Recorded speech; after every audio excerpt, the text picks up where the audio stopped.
तो पिछले क्लास में पास्ट टेंस पर डिस्कस नहीं हुआ था ना, आज पढ़ेंगे पास्ट सिंपल। क्या पढ़ेंगे? तो जब कभी हम टेंस की बात करते हैं और वो खासकर बात किसकी हो, पास्ट की, तो किसी भी टेंस के अगर सबसे पहले टाइटल में आपको दिखाई पड़े पास्ट, तो पास्ट का मतलब होता है कि हमारी जो क्रिया होगी वो वर्तमान में नहीं होगी। किस में नहीं होगी? वर्तमान में नहीं होगी। वो जो भी घटना होगी वो किस में होगी? भूतकाल में होगी। और भूतकाल में होने वाली घटनाएं अक्सर स्टार्ट होती है था से, थी से या थे से। हमारे किसी भी वाक्य के अंत में ये तीन चीज़ें आ सकती हैं, था, थी, थे। ध्यान रखेंगे? रखेंगे। अब जिनके साथ ये कनेक्ट होगा उनका टेंस चेंज कर देगा। अगर हम पास्ट के साथ सिंपल लिखेंगे, क्या लिखेंगे? पास्ट के साथ सिंपल, तो ये मेरा पास्ट सिंपल बन जाएगा, बनेगा ना। अगर हम पास्ट के साथ कंटिन्यूअस जोड़ेंगे तो ये क्या बनेगा? पास्ट कॉन्टिन्यूअस बनेगा। अगर हम पास्ट के साथ परफेक्ट जोड़ेंगे तो ये बन जाएगा पास्ट परफेक्ट। और आखिरी में हम जोड़ सकते हैं परफेक्ट कॉन्टिन्यूअस, परफेक्ट कॉन्टिन्यूअस, ये बन जाएगा हमारा। तो हमें पास्ट में कुल कितने टेंस पढ़ने हैं? 4। कितने? 4। Past simple, past continuous, past perfect और पास्ट परफेक्ट कॉन्टिन्यूअस। तो बताइए अभी पहला रूल कौन सा पढ़ेंगे? Past simple. तो नोट कर लीजिए अपनी कॉपी पर पास्ट सिंपल को। ये सबसे इजी और सबसे कंफर्टेबल टेंस है।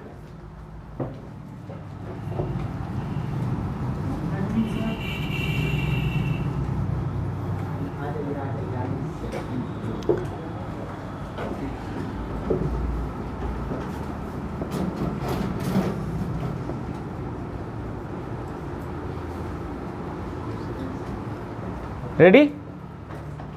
टेंस का नाम लिखने मैंने लिखा है पास्ट सिंपल। पास्ट सिंपल क्या कह रहा है कि कर्ता के द्वारा कोई भी किया गया कार्य जो वर्तमान में ना होकर भूतकाल में हुआ हो, वैसा कार्य जिसे हमने किया है। जैसे राम पटना गया, वह खाना बनाई, मैंने आपको देखा, है नहीं आना चाहिए। इसके लास्ट में है, हूँ, हो कभी आनी नहीं चाहिए, क्योंकि ये बात प्रेजेंट में नहीं कर रहा है। किस में कर रहा है? पास्ट में। तो जब भी कोई घटना पास्ट में होती है तो वो हमारे से बात करता है प्रेजेंट की नहीं, किसकी? पास्ट की, भूतकाल की। तो हम इस टेंस में पढ़ेंगे पास्ट सिंपल। अच्छा, कुछ लोग इसको पास्ट सिंपल को पास्ट इंडेफिनिट भी कहते हैं, ठीक है। कुछ लोग सिंपल पास्ट भी कहते हैं। तो इसमें कोई तकलीफ वाली बात नहीं है, नाम एक ही है। पास्ट सिंपल बोलो या पास्ट इंडेफिनिट बोलो या सिंपल पास्ट बोलो, बात एक ही है। अब हमें पास्ट सिंपल में ये जानना है कि क्या इसके हेल्पिंग वर्ब कौन कौन से हैं, और अगर इसके हेल्पिंग वर्ब हैं तो वो काम कैसे करेंगे, इसमें मेन वर्ब कौन कौन सा लगने वाला है। मुझे लगता है कि अब तक में हमने आपको प्रेजेंट पढ़ाया है, ये पास्ट में सबसे ईजियर टेंस है। पर आपको ढूंढना सिर्फ एक चीज़ पड़ेगा कि इसमें वर्ब के दूसरे रूप का इस्तेमाल होगा। अर्थात अब तक अगर हम गो का यूज़ करते थे तो हमें गो नहीं चाहिए, अब हमें क्या चाहिए? हमें वेंट चाहिए। अब हमें प्ले नहीं चाहिए, अब हमें प्लेड चाहिए, चाहिए ना। अब हमें राइट नहीं चाहिए, अब हमें इसका दूसरा रूप रॉट चाहिए, चाहिए ना। तो ध्यान देने वाली बात क्या है? ध्यान देने वाली बात यह है कि हमें वर्ब के V1 पर ना काम करके किस पे करना है? V2 पे। तो बोलो प्रेजेंट है ना, प्रेजेंट पार्टिसिपल पर कि पास्ट पार्टिसिपल पर? पास्ट पार्टिसिपल पे काम करना है, V2 पे काम करना है। तो इस टेंस में आपको वर्ब के दूसरे रूप जो है, वर्ब का जो क्या है, पास्ट पार्टिसिपल है, उस पर ध्यान देना है। तो आराम से बनेगा? बनेगा। चलिए इस टेंस में हम समझते हैं पहले क्या है। इस टेंस का पहला पॉजिटिव का रूल होगा, जिसे हम पॉजिटिव सेंटेंस कहेंगे। जब हम पॉजिटिव सेंटेंस लिखेंगे तो उसका स्ट्रक्चर क्या कहता है? इसका स्ट्रक्चर कहता है subject plus V2 plus object. ये सबसे साधारण फॉर्मूला है, 3 है ना, 3 वर्ड में खत्म। Subject, V2, object. ना इसमें हमें V5 ढूंढना है, ना V4 ढूंढना है, ना इज एम आर यूज करना है, ना वाज वर लगाना है, बस सब्जेक्ट V2 ऑब्जेक्ट। क्या बनाकर देख लें? चलिए एग्जाम्पल देखते हैं। मैंने पत्र लिखा। क्या किया बोलो? मैंने पत्र लिखा, साधारण सा वाक्य है। ओके। राम पटना गया, क्या सिंपल सा वाक्य है? क्या राम के द्वारा पटना जाने की क्रिया अभी हो रही है या होती है, या पास्ट में हुई थी? पास्ट में हुई थी। मैंने पत्र लिखा, क्या राम अभी पत्र लिख रहा है या लिख लिया? तो घटना वर्तमान की है कि भूतकाल की है? घटना भूतकाल की है। तो मैंने पत्र लिखा, आराम से समझिए। मैंने का मतलब क्या? आई। आई क्या है? सब्जेक्ट। अब आई के बाद जो भी क्रिया होगा वो जस्ट उसके विपरीत होगा। इसका मतलब ये होता है कि हिंदी हमें कहता है सीधा, पर अंग्रेजी कहता है उल्टा। एग्जाम्पल के तौर पर, मुझे चाहिए पहले लिखना और बाद में चाहिए क्या चीज़? पत्र। तो मुझे अब ये ध्यान देना है कि मुझे लिखने का V2 चाहिए। अर्थात अगर मुझे ये पता है कि राइट मतलब लिखना होता है, तो मुझे इसका V2 चाहिए। और क्या होगा? रॉट। तो बोलो, पहले लिखना कि पहले पत्र? लिखने का वर्ड क्या? रॉट। और पत्र है तो ए लेटर। कोई दिक्कत? अब अगर दूसरा प्रश्न है, राम पटना गया, तो राम लिख दें? जरा बताएंगे राम क्या है? बोलो, पहले गया या पहले पटना? गया। तो अब गया का मुझे गो नहीं चाहिए, अब मुझे क्या चाहिए? मुझे वेंट चाहिए। तो अगर गो के साथ टू लग सकता है तो वेंट के साथ नहीं लगेगा क्या? क्या वेंट के साथ लगेगा? लगेगा। भैया आप वर्ब चेंज कर रहे हैं, प्रीपोजिशन नहीं। प्रीपोजिशन अपना रूप चेंज नहीं करता। प्रीपोजिशन कहता है कि मैं वो पोजीशन दिखाता हूं जो वर्ब का है। वर्ब ने अपना रूप बदला है। वर्ब ने क्या बदला है? अपना रूप बदला है, पोजीशन नहीं बदला है। तो इसका मतलब अब हम पहले गया लिखेंगे पहले पटना? जी। तो जाने का मुझे कौन सा रूप चाहिए? V2 चाहिए। तो क्या बनेगा बोलो? वेंट। और लगा दें टू।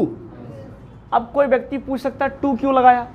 जब किसी स्थान विशेष के बारे में बता दिया गया हो, ठीक है, जैसे पटना निश्चित जगह पर है, बता दिया गया है, तो हम इसके लिए क्या यूज करेंगे? टू, यानी पटना। लेकिन अगर ऐसा होता कि मैं वहां गया, एग्जाम्पल देखिए, अगर ऐसा होता कि मैं वहां गया, जैसे मैं वहां गया, क्या कोई व्यक्ति बता सकता है कि वहां निश्चित कहां है? कोई? वहां का कोई निश्चित है? जब वहां कोई निश्चित ही नहीं है, इसका मतलब हमारा टू हमें डेफिनिट, है ना, ऑब्जेक्ट के बारे में बता रहा है क्या? नहीं। तो टू हमें कहता है कि जब कोई स्थान विशेष निश्चित हो, डेफिनिट हो, तब। और जब मेरा वहां का पता नहीं, वहां कहां? वहां इधर भी हो सकता है, वहां उधर भी हो सकता है, कहीं और हो सकता है, तो उसकी गारंटी नहीं। तो मैं वहां गया, यहां लिखेंगे आई। अब गया का तो आप जान रहे हैं, वेंट। तो हम टू नहीं लिखेंगे, क्या लिखेंगे? देयर। क्या लिखेंगे? देयर। तो क्या आराम से बनेगा? तो पहला अभी हमने पास्ट सिंपल टेंस का पॉजिटिव का स्ट्रक्चर देखा है, एग्जाम्पल भी हमने देख लिया। क्या आसानी से बन जाएगा? बन जाएगा ना। अब इसी टेंस का अगर मुझे नेगेटिव बनाना है, तो नेगेटिव का मतलब क्या? नकारात्मक वाक्य। और नकारात्मक का मतलब क्या? कि कोई ज़रूरी नहीं है कि उसमें नॉट ही केवल लगे, उसमें नेवर भी लग सकता है ना, उसमें नीदर भी लग सकता है, उसमें नॉर भी लग सकता है। नेगेटिव का मतलब ही होता है किसी भी ऐसे वाक्य को बनाना जिसका मतलब नकारात्मक व्यू निकले, नकारात्मक सेंस निकले, जिसमें हमारा नॉट नाम का सब जरूरी नहीं कि केवल वही आए। ठीक है भाई साहब, हल्ला नहीं करिए और प्रेम प्रो इधर देखिए, ठीक है? नहीं समझ में आएगा तो फिर दिक्कत होगी आपको। तो अब जरा इसे नेगेटिव को देख लेते हैं। आपको एक सुविधा होने वाली है इस टेंस में। नेगेटिव बनाते समय अब आपको V1 की आवश्यकता पड़ेगी, V2 की जरूरत पड़ने वाली नहीं है। क्योंकि अगर देखा जाए तो past simple tense present simple tense का ही भाई है कि नहीं? प्रेजेंट सिंपल से बना पास्ट सिंपल, प्रेजेंट कंटिन्यूअस से बना पास्ट कंटिन्यूअस, प्रेजेंट परफेक्ट से बना, है ना, पास्ट परफेक्ट, और प्रेजेंट परफेक्ट कंटिन्यूअस से क्या बना? Past perfect continuous. इसका मतलब प्रेजेंट के सारे टेंसों का डायरेक्ट कनेक्शन किससे है? पास्ट से है। तो अब हमें यह ध्यान देना है कि जब हम नेगेटिव बनाएंगे तो हमें एक चीज ध्यान देना पड़ेगा, डीड। क्या देना पड़ेगा? डीड। अब ध्यान देना, जब हम किसी टेंस का नेगेटिव बनाते हैं तो अपने दिमाग में एक सामान्य सी बात डाल दो, क्या कि ये नोट नाम का जो शब्द है ना, ये कभी स्वतंत्र अवस्था में नहीं आती। स्वतंत्र मतलब क्या समझे? ये कभी भी बिना हेल्पिंग वर्ब के कभी काम करने नहीं आएगा। ये इतिहास है। आप किसी भी टेंस को यूज करो, ये आपको जब भी मिलेगा तो हेल्पिंग वर्ब के बगल में मिलेगा या उससे अटैच मिलेगा। देख लीजिए, आई हैव नो मनी, मान लो कि मैंने नो का सेंस यूज किया, बगल में कौन मिला आपको? हैव मिल गया। पर आप ध्यान से देखेंगे तो आई हैव नो मनी में यहां हैव मेन वर्ब में है, लेकिन इसके अलावे अगर आप कोई सेंटेंस देखना चाहेंगे तो बगैर ये हेल्पिंग वर्ब के कभी भी नहीं आएगा। एग्जाम्पल पर देखा जाए तो जैसे आई हैवंट ईटन फूड। गौर करिएगा, हैव में नोट लगा हुआ है। आपने कभी भी देखा होगा सब्जेक्ट के बाद हम नोट को डायरेक्ट यूज नहीं कर सकते, ऐसा कोई रूल नहीं है। तो हमें नेगेटिव बनाते समय यह ध्यान देना है कि नोट को सब्जेक्ट के बाद किसी भी तरह से स्वतंत्र नहीं छोड़ना, उसको हेल्पिंग वर्ब के साथ ही यूज करना है। तो इस टेंस में आपको प्रेजेंट सिंपल टेंस में जब हम पास्ट सिंपल टेंस में जब मैंने अभी आपको बताया किसका फॉर्मूला है ना, किसका? पॉजिटिव का फॉर्मूला, तो आपको ये भाई साहब कहीं नजर आया क्या? ये नजर नहीं आया। लेकिन एक बात ध्यान से रखिएगा कि दुनिया में कभी भी आपको कहीं V2 दिख जाए, वर्ब का है ना, वर्ब का पास्ट पार्टिसिपल दिख जाए, V2 दिख जाए, तो भूल मत जाना जहां V2 है वहां कौन है? वहां डीड है। अगर V2 से V1 बना तो इसका मतलब इसके अंदर से एक्चुअली में कौन बाहर निकला है? डीड ही बाहर निकला है। अब समझ में आ रहा है कि मैं जिस टेंस को पढ़ा रहा हूं उसमें कहना क्या चाहता हूं? उसमें कहना क्या चाह रहा हूं कि अगर मैं इसके अंदर से V2 से एक वर्ड निकाला हूं तो कौन निकला? डीड। तो बताओ यहां पर बचने वाला चीज क्या है? V1 है। आराम से समझ में आ रहा है? तो बताओ अभी मेरा हेल्पिंग वर्ब कौन है? बोलो, डीड। और जब डीड के साथ हम नोट जोड़ देंगे तो इसका शॉर्टकट बना सकते हैं। क्या बनेगा? डिडंट। लिख सकते हैं कि नहीं लिख सकते? लिख सकते। तो क्या नेगेटिव का फॉर्मूला लिखना आसान है? चलो लिख के देखते हैं कैसे आराम से बनेगा। अभी लिखना नहीं है, पहले देख लो फॉर्मूले को। तो एक सब्जेक्ट है हमारे पास, सब्जेक्ट के बगल में हेल्पिंग वर्ब कौन सा लगता है? डीड। और डीड में हमने जोड़ दिया नोट, तो क्या बना? अब डिडंट का डिमांड V1 का होगा कि V2 का होगा? क्यों V1 का होगा? समझ में आ गया ना? इस बंदे के पास जो टू नाम की चीज थी उसका एक हिस्सा किसके पास चला गया? यानी ये वाला पावर अपना किसको दे दिया? डीड को। तो ये बचा क्या चीज? V1। अब क्या लिख सकते हैं हम लोग? ऑब्जेक्ट। क्या फॉर्मूला सही है? चलो, आपको लगता है कि फॉर्मूला सही है तो सत्यापित कर लेते हैं, एक दो सेंटेंस बना के देख लेते हैं। तो फॉर्मूला मेरे पास आसान सा है, ये पहले वाले फॉर्मूले से और इजी है। क्यों?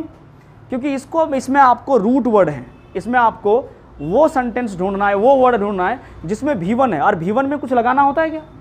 कोई चेंजिंग नहीं, आराम से बना सकते हो। अब एग्जाम्पल देखो, मैंने खाना नहीं बनाया। इजी है ना? मैंने खाना नहीं बनाया, है ना? वह मुझसे नहीं मिली, मुझसे नहीं मिली। क्या बता सकते हैं ये घटनाएं सब पास्ट में हो रही हैं या प्रेजेंट में हो रही हैं? पास्ट में हो रहे हैं। आपको लिखने का पूरा वक्त देंगे, ठीक है? इसलिए अकबकाहट की कोई आवश्यकता नहीं है। आप ऐसे छटपटा रहे हैं जैसे आपको लिखना ही है, तो आप ध्यान से देखो। पहले मैंने खाना नहीं बनाया, वह मुझसे नहीं मिली। कर्ता के द्वारा जो काम हो रहा है वो वर्तमान में ना होकर पास्ट में हो रहा है, पर नेगेटिव सेंस में हो रहा है। किस में हो रहा है? नेगेटिव सेंस में हो रहा है। तो मैंने खाना नहीं बनाया, आसान सा है, मैंने का इंग्लिश आई। और जब मुझे नहीं का काम करना है तो मुझे क्या यूज करना है? डिडंट यूज कर दें, डिडंट यूज कर दिया। अब ध्यान से देखिए, मैंने दो काम किया है, एक सब्जेक्ट का काम, दूसरा डिडंट का काम कर दिया ना। तो जिनका जिनका घेरा लगा दिया मैंने, उनका काम हो गया है। अब एक फॉर्मूला है, जो मेरा है वो और जो तेरा है वो, समझ में आ रहा है? तो बोलो पहले बनाया कि पहले खाना? बनाया का कौन सा रूप चाहिए मेरे को? V1। तो V1 में हम क्या यूज कर सकते हैं? बहुत अच्छा, क्या यूज कर सकते हैं? कुक। और जो बनाया, क्या बनाया? खाना। तो खाना को क्या लिखेंगे? फूड। वही फॉर्मूला सेम करेंगे। वह मुझसे नहीं मिली, तो लड़की है लड़का, तो क्या यूज करें? बोलो सी। अब बोलो पहले काम क्या करेंगे? डिडंट का। तो जब हमने डिडंट यूज किया तो एक ये खत्म हुआ, दूसरा वह खत्म हो गई, दो ही चीज बचा कि नहीं? मिली या मुझसे। तो बताओ पहले मिली का काम की पहले मुझसे का काम? मिली का कौन सा रूप चाहिए मेरे को? वर्ब का, यानी प्रेजेंट पार्टिसिपल। तो मीट क्या होगा? बोलो मीट। और आपको पता होगा मीट में कोई प्रीपोजिशन की आवश्यकता नहीं होती, तो हम कुछ यूज नहीं करेंगे। और मुझसे, तो मुझसे हमारा क्या है भैया? ऑब्जेक्टिव फॉर्म में क्या आएगा? मी। क्या आराम से बन जाएगा? ऐसे और भी अगर सेंटेंस दिया जाए तो क्या बनेगा आपसे? आराम से बन जाएगा। तो नेगेटिव आप लिख सकते हैं। अब पास्ट सिंपल टेंस का अब हम तीसरे नियम पे बात करेंगे। और तीसरा नियम कौन सा है? इंट्रोगेटिव। किसी भी प्रश्न में इंट्रोगेटिव बनाने के सबसे आसान दो तरीके हैं। एक, या तो हम इसमें WH वर्ड का यूज करेंगे, या तो नहीं तो हम हेल्पिंग वर्ब से यूज करेंगे, है ना? दो तरीके। अब कुछ बच्चों के दिमाग में जाएगा कि ये इंट्रोगेटिव क्या है? इंट्रोगेटिव क्या है भैया? इंट्रोगेटिव एक सेंटेंस है जो हमें मदद करती है प्रश्न बनाने में। क्या बनाने में? जब हम दुनिया में किसी भी व्यक्ति से प्रश्न करते हैं तो वो दो ही तरह के प्रश्न ज्यादातर पूछे जाते हैं, या तो कारण बताओ, या तो दो चीज में हमें उत्तर दो, हाँ में या ना में। अब आपसे पूछ देगा कोई, डू यू लाइक मी? क्या तुम मुझे पसंद करते हो? आपसे दो सवाल पूछ रहा है, क्या तुम मुझे पसंद करते हो, हाँ या ना? ये बन गए हेल्पिंग वर्ब से। लेकिन जब हमें हाँ या ना से उत्तर ना देना हो तो हम किससे प्रश्न पूछेंगे? WH से। W का मतलब समझ गए? WH का मतलब समझ गए? ठीक है। Why, when, how, where, how much, सुन रहे हो? ऐसे। तो WH वाले प्रश्न का उत्तर हमें हाँ या ना में नहीं देना होता, हमें उसके प्रश्न के उत्तर कारण में देने होते हैं। Why do you like me? तुम मुझे क्यों पसंद करते हो? अब भैया क्यों पसंद करते हैं मतलब कुछ तो कारण बताओगे। अगर आप मुझे पसंद करते हो तो why do you like me, W से स्टार्ट हुआ, है ना? How much milk can you drink? तुम कितना दूध पी सकते हो? तो क्वांटिटी तो बताओगे। तो एक्चुअली में हम W या H वर्ड से जब भी कोई सवाल शुरू करते हैं उसका उत्तर हमारा अक्सर किस में होता है? कारण में होता है। हेल्पिंग वर्ब से जब भी हम कोई सेंटेंस शुरू करते हैं उसका उत्तर किस में होता है?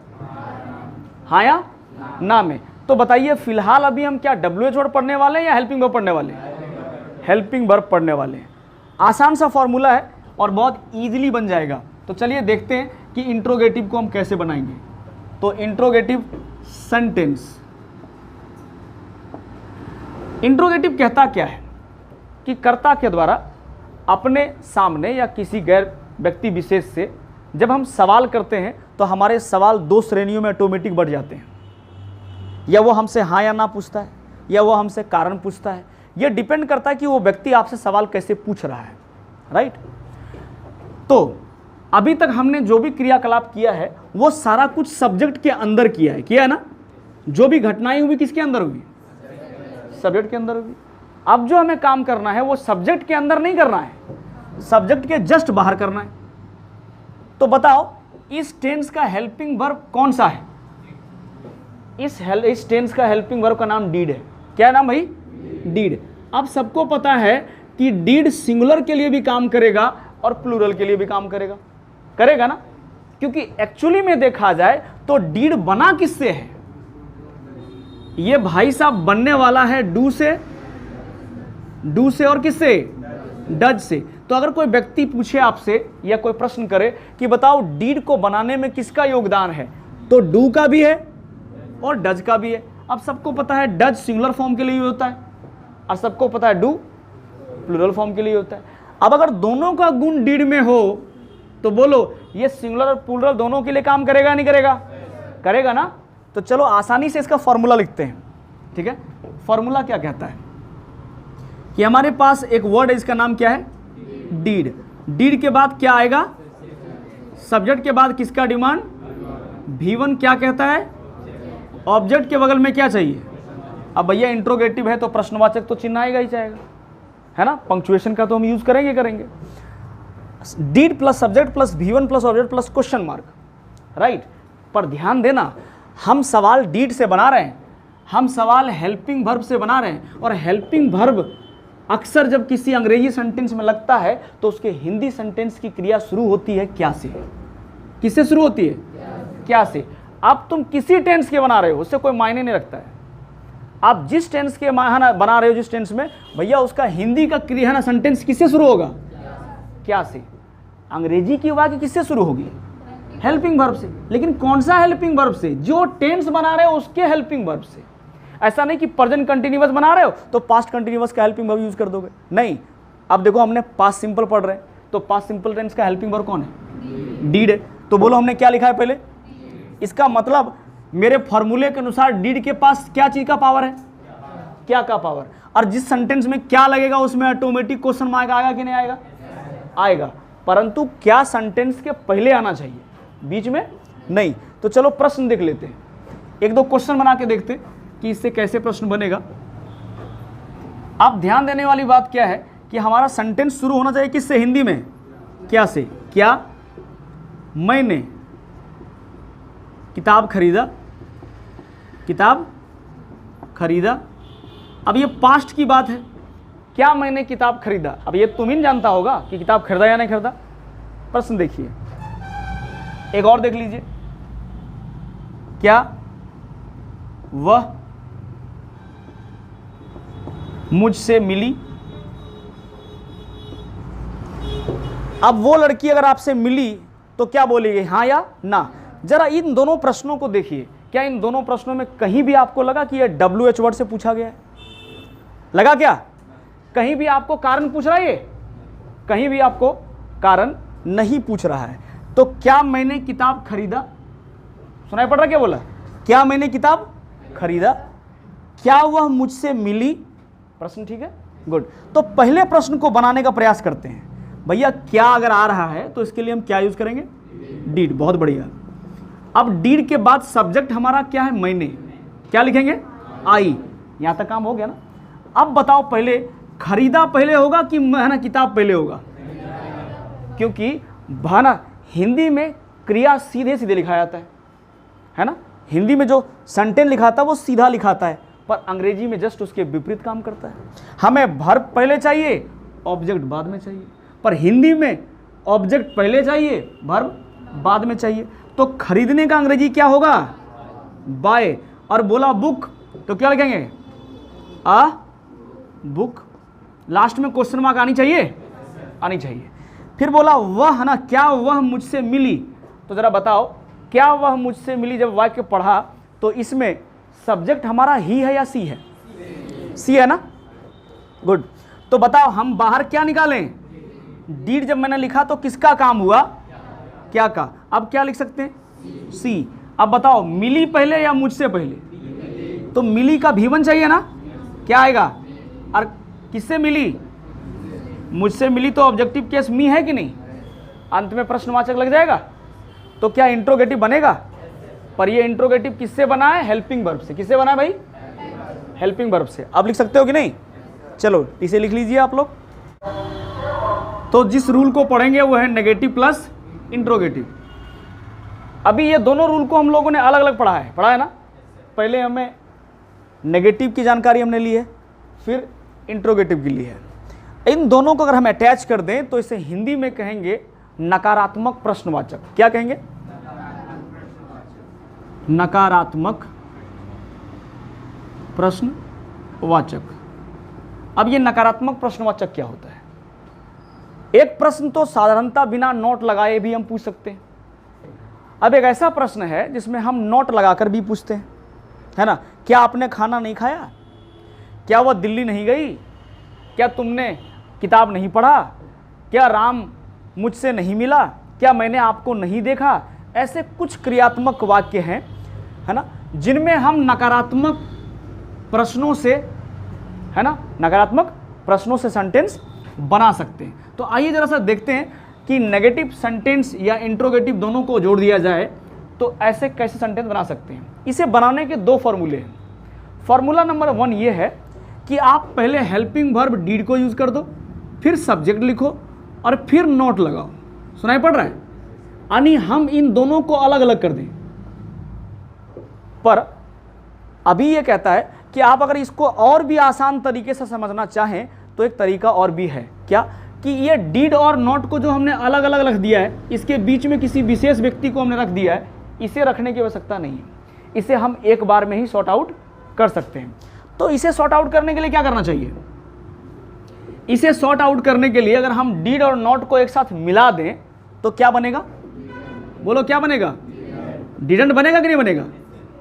अभी आपने फॉर्मूले में इंट्रोगेटिव में क्या लिखा? Did plus subject plus V1 plus object plus question mark, ये लिखा ना? लिखा। तो अब हम उसी फॉर्मूले के साथ एक छोटा सा परिवर्तन करना चाहते हैं। क्या है कि नेगेटिव प्लस इंट्रोगेटिव बनाने के लिए हम जहां डीड लिखते थे वहां हम लिखना चाहते हैं क्या? क्या? डिडंट। अब ध्यान देने वाली बात है कि डीड के पास पहले केवल क्या का पावर था ना? अब इसमें नोट लगा तो इसके पास एक पावर और है। क्या का? नहीं का। अर्थात अगर हमने सेंटेंस में डिडंट यूज करा तो हमारे दो काम खत्म हो जाएंगे एक बार में। किनका किनका? क्या प्लस नहीं का। याद रहेगा नहीं बात? गुड। इसे मिटा दिया जाए। चलिए, डिडंट प्लस क्या लिख सकते हैं हम? सब्जेक्ट को किसकी डिमांड है? और V1 जो है वो जाएगा किधर? और अगर ये है प्रश्नवाचक तो क्या आना चाहिए? क्वेश्चन मार्क आना चाहिए। आना चाहिए ना? अब हमसे जो भी वाक्य बनेगा वो दो तरह का बनेगा। मुझे क्या भी एक ही वाक्य में चाहिए और इसी वाक्य में मुझे एक और चीज चाहिए। बोलो क्या चाहिए? नहीं। तब इस सेंटेंस को हम क्या बोल सकते हैं? Negative plus interrogative. बहुत बढ़िया। तो अब जरा सा सेंटेंस बना के देखते हैं। क्या मैंने आम नहीं तोड़ा? प्रश्न ठीक है क्या? क्या मैंने आम नहीं तोड़ा? अब देखो भैया, आम है, हड्डी तोड़ना नहीं है कि हम ब्रेक का यूज़ करेंगे। तो सुटेबल वर्ड को सुटेबल जगह पर यूज़ करेंगे, मतलब सही वर्ड यूज़ करना है। ऐसा नहीं है कि यहाँ पर ब्रेक लगा दो, ठीक है? ऐसा भी होता है। अब लिखा कि क्या मीरा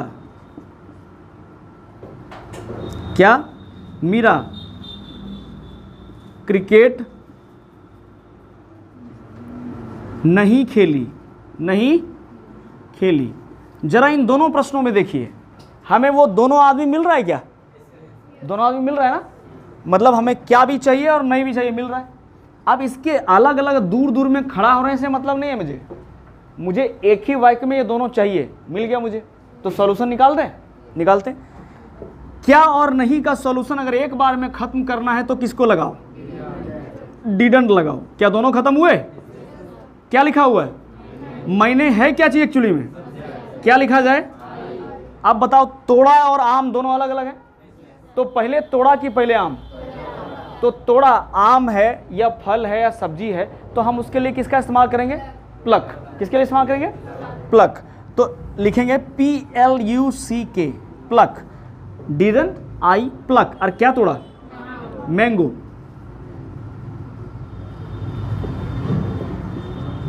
अब मैंगो आना चाहिए, जब तक हम संख्या ना बता दें तब तक। और आखिर में हम क्या लगा देंगे? Question mark. क्या मीरा क्रिकेट नहीं खेली?